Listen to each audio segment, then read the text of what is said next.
What's happening, fam? L.A.R. movement still moving. Book is entitled Lessons from a Non-Custodial Father at Amazon Kindle and Create Space. Link will be in the description box below as usual. Go get it.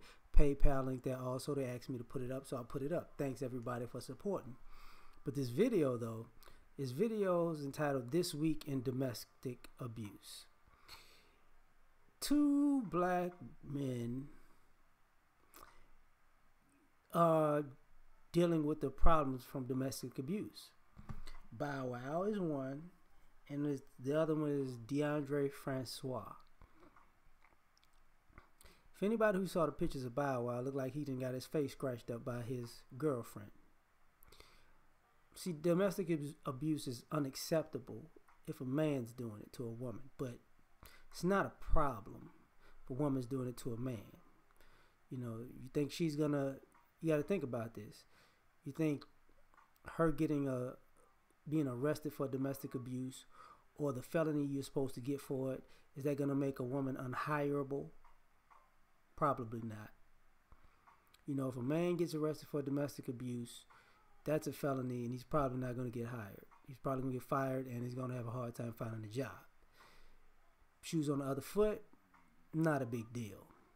Now, we're talking about a reality TV show, and a reality TV show, quote-unquote, star, so they're not necessarily going to be looking for employment in the workforce as whether it's blue collar, white collar, or any other collar, right? She's not going to necessarily be working in customer service or a call center, if you know what I mean. Problem, though. Still the stigma of, you know, he kind of soft for getting scratched up like that.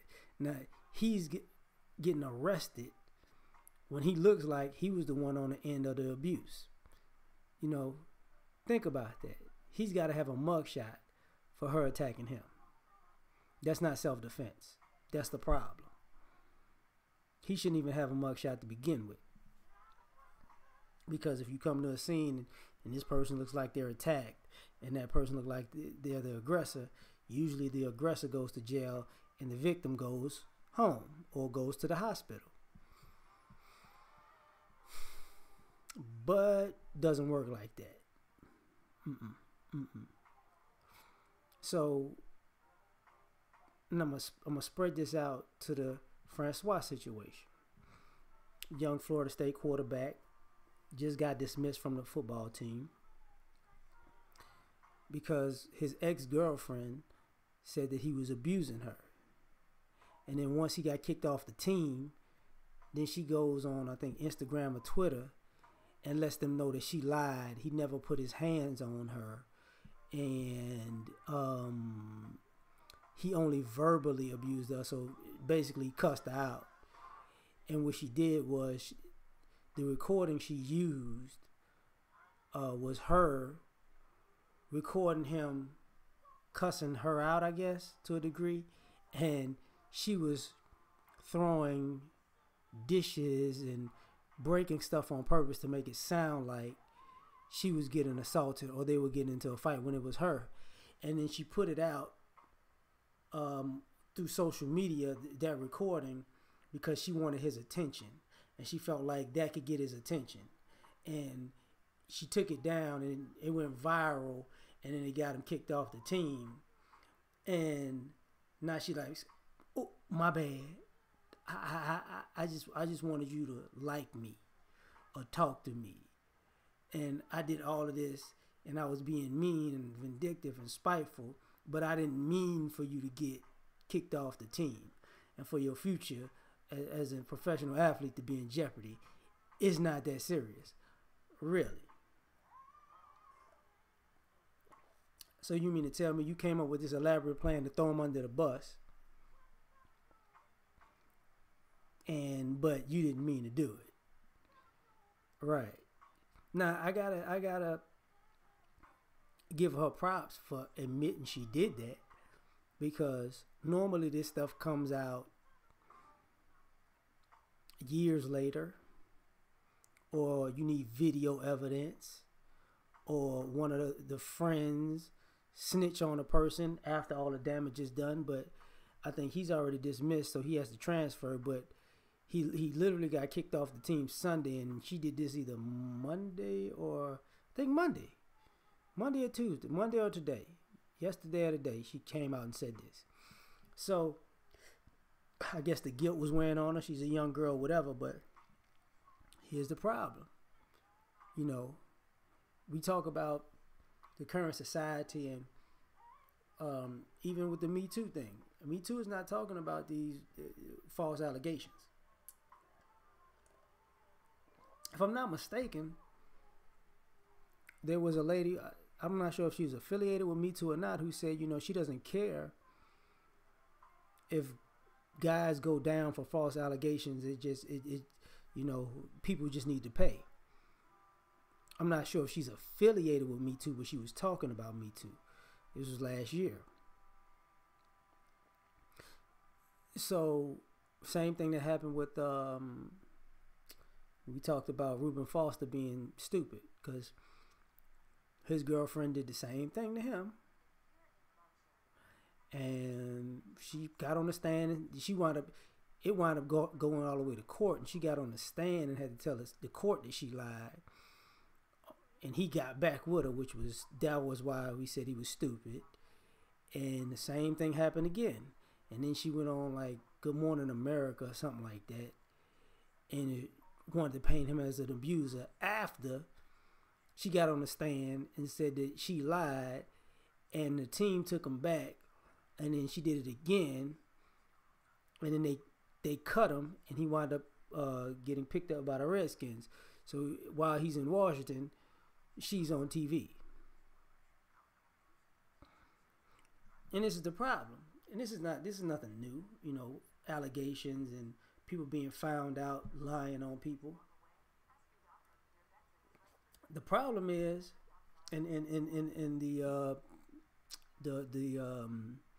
the assault, you know, that's nothing new.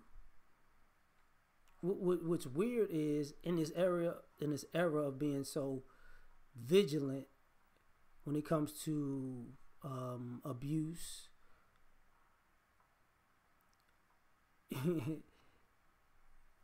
certain people can get abused, and mostly black men. I mean, look at all the teachers.